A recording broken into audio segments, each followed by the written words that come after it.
Yo he sido un cura muy insistente en mis predicaciones en la importancia que tiene el aprender a descubrir cuál es el concepto que nosotros tenemos de nosotros mismos. Insisto mucho sobre eso porque yo considero que una de las cosas que permite poder establecer relaciones sanas es justamente la autoimagen, el cómo nos vemos. Miren, establecer relaciones con personas que tienen de sí mismo un mal concepto, un herido concepto, una imagen destruida es muy pesado, es muy difícil, es muy conflictivo. Si usted encuentra a su lado o quiere establecer una relación con alguien que a lo mejor se odia, se desprecia, vive a disgusto consigo mismo, esa persona va a transmitir sobre usted sus sentimientos. Hay un principio básico bíblico que fundamenta las relaciones y dice: amarás a tu prójimo como a ti mismo. Lo que significa que, de alguna manera, el amor que nosotros damos a los demás está fundamentado en el amor que nosotros nos damos a nosotros mismos. La capacidad para saber amar a otras personas depende mucho de la capacidad que tengamos para amarnos a nosotros mismos. Miren, uno no puede tener deudas de amor consigo mismo.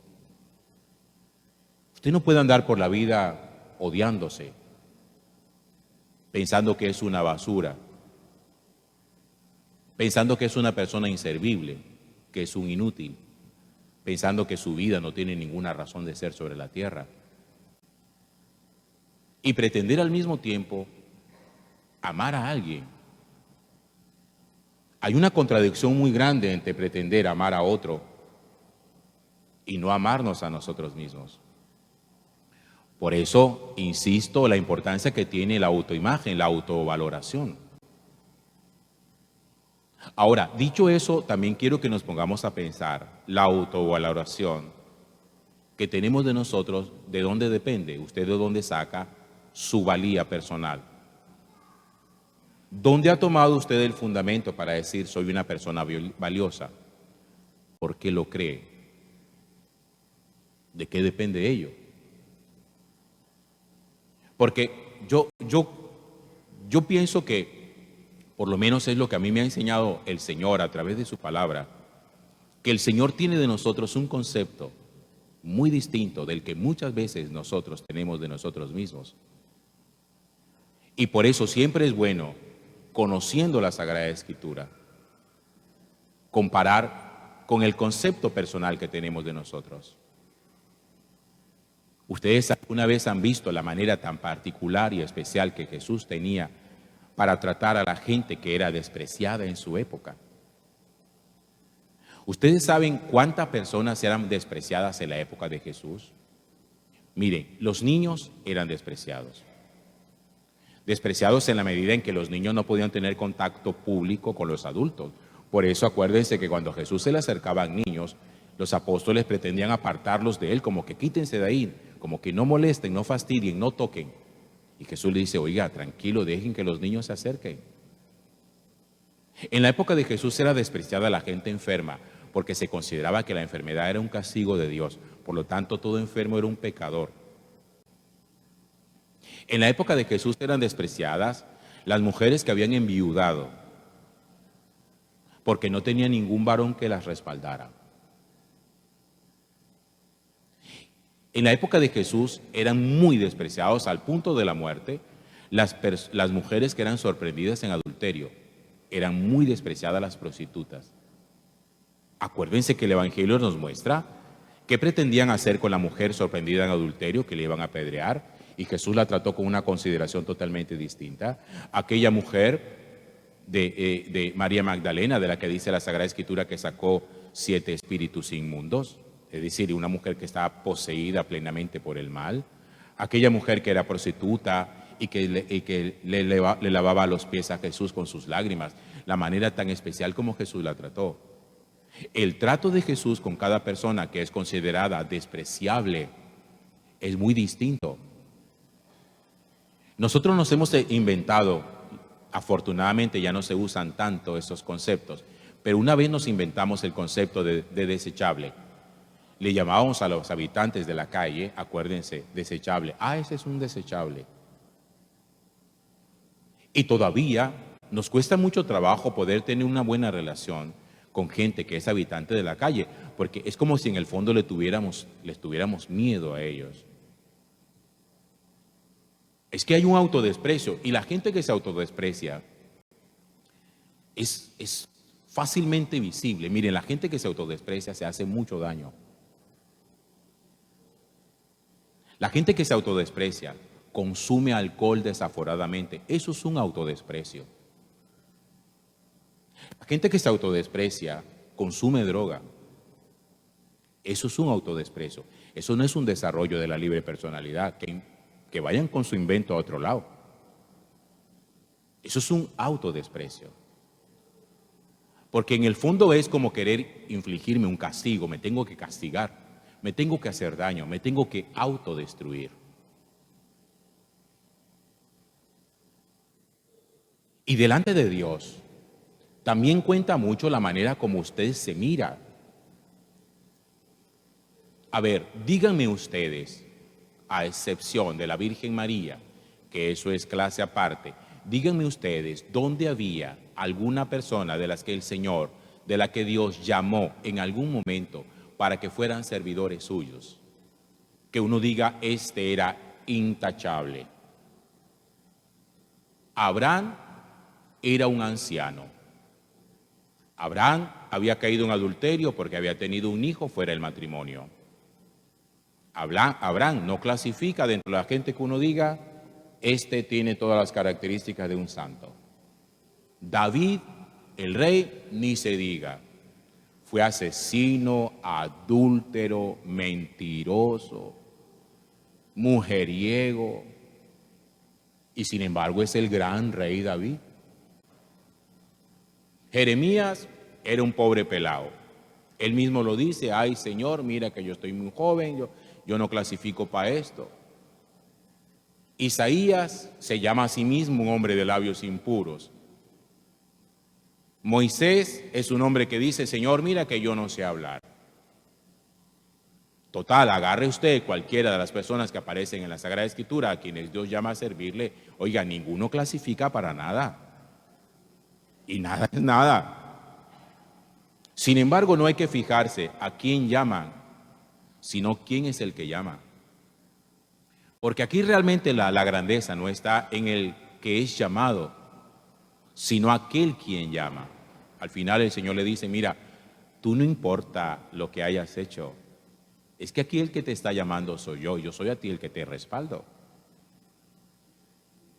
Ustedes alguna vez han leído que después del diluvio universal, Noé, a quien el Señor salva junto con su familia, se ha pegado tremenda rasca, tremenda pea, decimos en la costa, una borrachera que hasta en cuero, oigan, desnudo quedó en la calle. ¿Cómo sería la rasca y la borrachera que tenía este pobre hombre? Que en su borrachera quedó en la desnudez. Que hasta uno de los hijos de él se burló del papá. En vez de cubrirlo, se echó a reír del viejo. Y Dios lo acababa de salvar del diluvio universal. Y siguen agarrando ustedes muchas personas en la Sagrada Escritura y se van a dar cuenta, hermanos, que ninguno clasifica para nada. ¿Cuál es el sentimiento suyo, la valía suya, la sensación suya que tiene delante de Dios? Pregúnteselo. Alguna vez hablaba yo la importancia que tiene el aprender a sanar nuestra autoimagen. Nosotros le pedimos al Señor muchas sanaciones, que nos sane de nuestras enfermedades, que nos sane de un cáncer, que nos sane de una leucemia, que nos sane del COVID. Le pedimos al Señor que sane nuestro corazón, nuestros recuerdos, nuestras heridas, de lo que hemos sido lastimados, de los fracasos, de las pérdidas.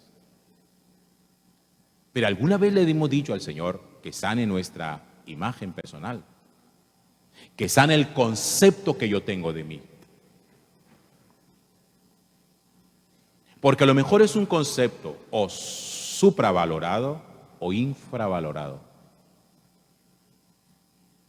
Normalmente el concepto suele ser infravalorado.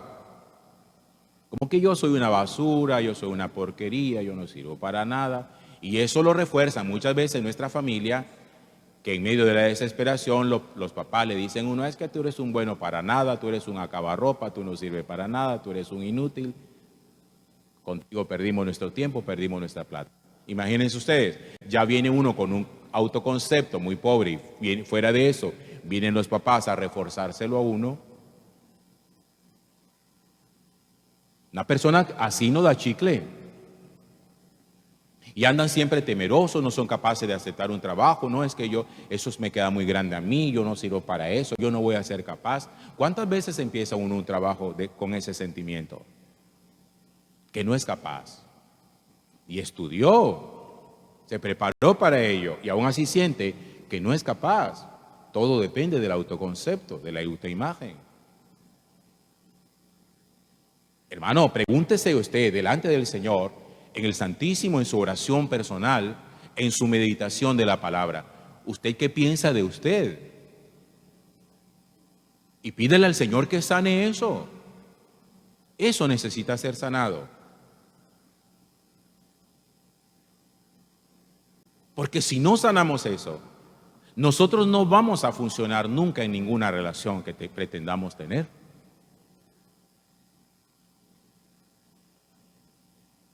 Y por eso, finalmente, uno terminará muchas relaciones diciéndole a la otra persona, es que yo soy poca cosa para ti.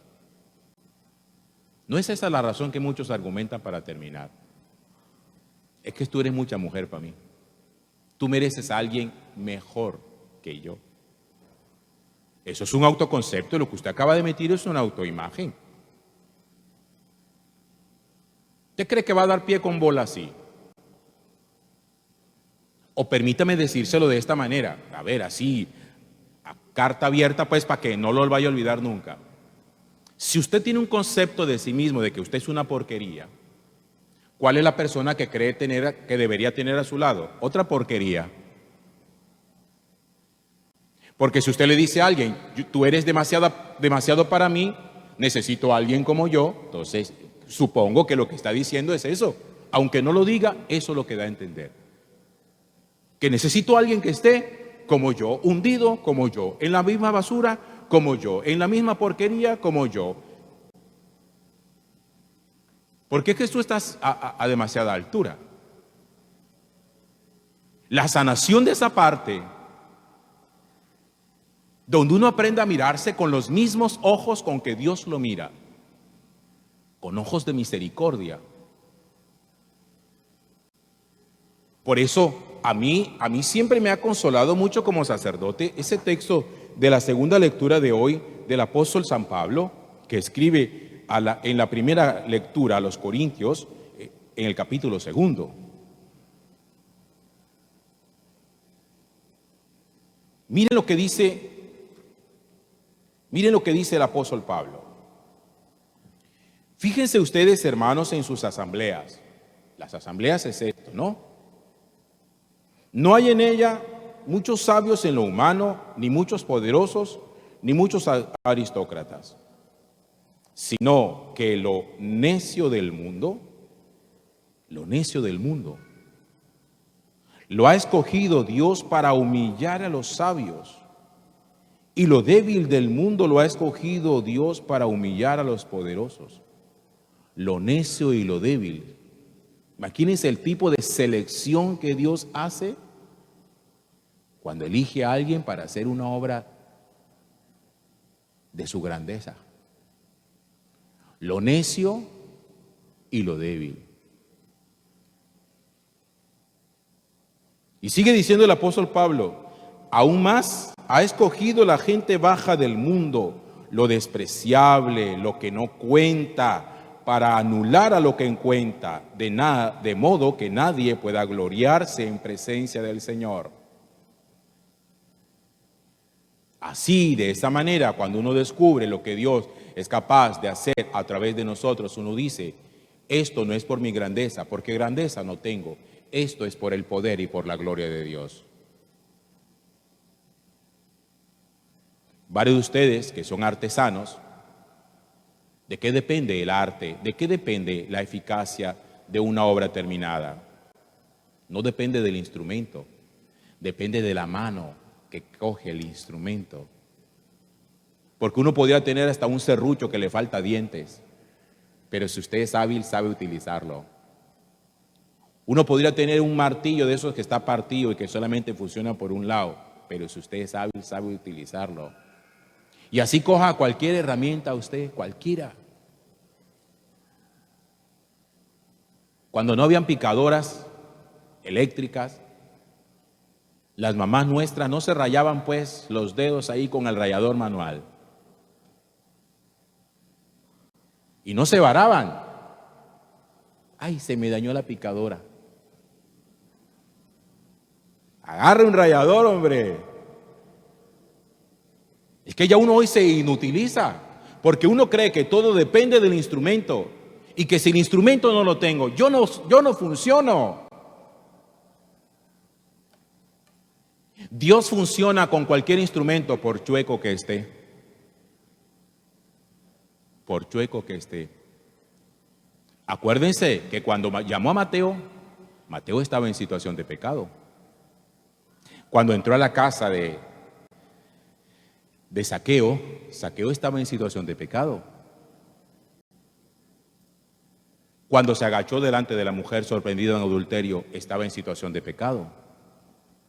Cuando se dejó lavar los pies de la mujer que le secaba también con sus cabellos, ella estaba en situación de pecado. ¿Dónde hay alguien que no hubiera estado en situación de pecado cuando Jesús se acerca?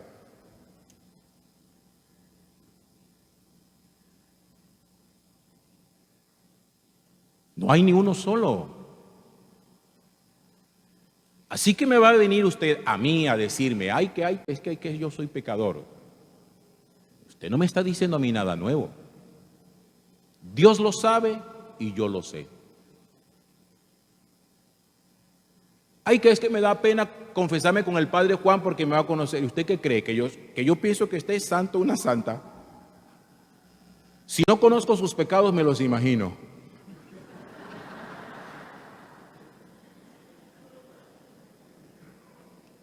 Yo sé que somos pecadores aquí todos, empezando por mí. Pero yo no me voy a bajar un día de esto de aquí diciendo, no hermano, vea, yo voy a dejar de ser cura porque es que yo soy un pecador. Eso no lo voy a hacer. Y que el Señor me sostenga hasta el final. Porque si algo tengo yo conciencia y recuerdo siempre es que el día que me llamó a un pecador. Y lo bueno que Dios ha hecho a través de mi ministerio sacerdotal no es por mí, es por Él. Y yo no voy a impedirle a Él, mientras tenga conciencia, raciocinio, a que el Señor pueda seguir haciendo una obra maravillosa a través de mí, simplemente porque algún día el demonio me recuerde lo pecador que soy.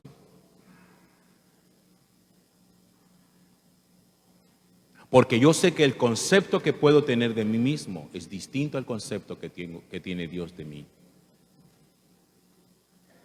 Porque Dios ha escogido la gente baja del mundo, lo despreciable, lo que no cuenta, para anular a lo que cuenta, de modo que nadie pueda gloriarse en presencia del Señor.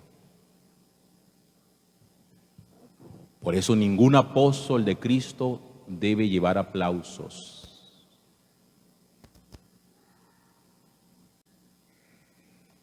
Nunca se aplauden a los apóstoles de Cristo.